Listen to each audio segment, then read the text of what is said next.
بسم الله الرحمن الرحيم والمساكين والجار ذي القربى والجار الجنب والصاحب بالجنب وابن السبيل وما ملكت أيمانكم إن الله لا يحب من كان مختالا فخورا الذين يبخلون ويأمرون الناس بالبخل ويكتمون ما آتاهم الله من فضله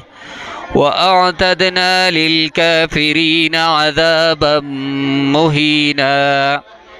والذين ينفقون أموالهم رئاء الناس ولا يؤمنون بالله ولا باليوم الآخر